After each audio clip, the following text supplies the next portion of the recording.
resolving the problem and then getting water back in it and the system pressured back up. Off the road, running wide down at turn 3, Matt Campbell. Cam Waters watching all the action, and there was a bit of it at turn 5 on the outside line there for Jonathan Webb, a little bit of rallycross, and always good to watch the way the cars behave over the curb. See a bit of action down there at turn 11. And unfortunately, things didn't quite go to plan. Team Penske entry. This is the one that I was referring to before for Jonathan Webb when he leapt across the top of the curbs. This one was an ouch moment on the other side because it actually tweaks that front bar assembly. 0.7 seconds across the entire field, very tight at the top. But the curb there.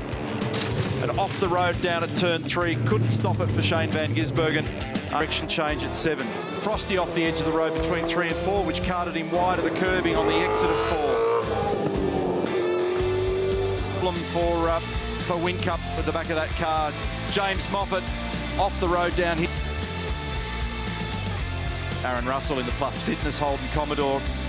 An excursion for him between turns 1 and 2 as well. They pulled a lot of gravel up on the inside. And other people found trouble down there. This time Scott Pye goes to the other side of the marshalling point. Those make the kind of changes required to find the sweet spot, which is often tricky to find in these cars. Lee Holdsworth in the Preston Hire entry, straight lining the run between turns 1 and 2, giving it a little dynamic wheel alignment here in the test a couple of weeks ago after the fresh resurfacing. Aaron Russell in the Plus Fitness. So first and foremost, the thing that made our eyebrows go, other assessment, he did drop into 11th, but there's still work to do. Off the road through the gravel trap for Wincup. That's an exit of 4. And he's got him. Courtney's nailed Waters. Off they both go. And round goes Waters, he actually rotates on the grass. So as they come out of 3, they have a little bump, and then this is now up to 5, and wow.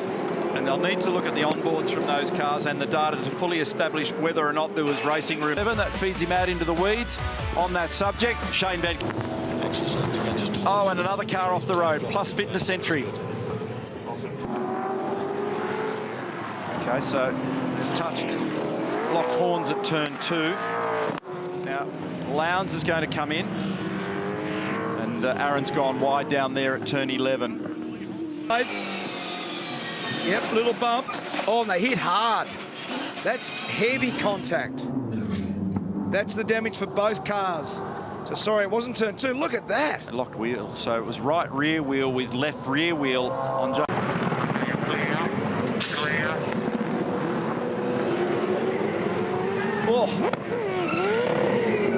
And so there's more to this story.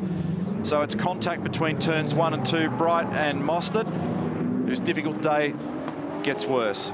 They both just... in the background, that's where Bezadzik and Sporting went around. Managed to keep it straight and finish. That was the first lap, seriously. Yeah. Dust and guys going everywhere.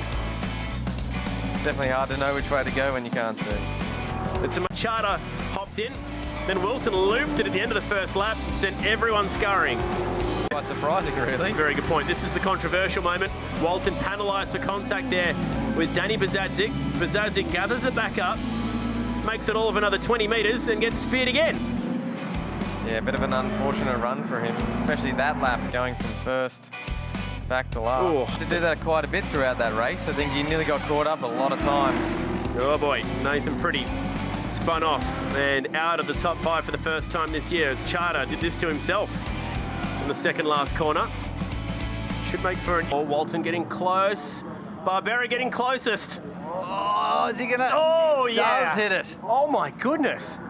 I was just gonna say, I saw a lot of debris flying in the air on that previous shot when we were talking about the cherry picker. Speedway background. Hang on a second, that's not where you should be parking. That's the exit point. Oh, it was gone a long way before there. Dropped the left rear wheel, and it's carried all the way around, and he's just been a buoy in front of that multicoloured car. He's got to come back towards Glenn. Oh, that is so close. This was Ben Grice in the white car down the inside. That's Damon Strongman, who's out through the dirt and the grass, keeps it nailed, comes back on, and bang. Oh, that's not on. That's pretty unacceptable there from Damon. One of the 4 Brian Hinton Toyota backed cars. And just as I say it, there's contact on the exit. He's off the road and he's parked in the grass. Boy.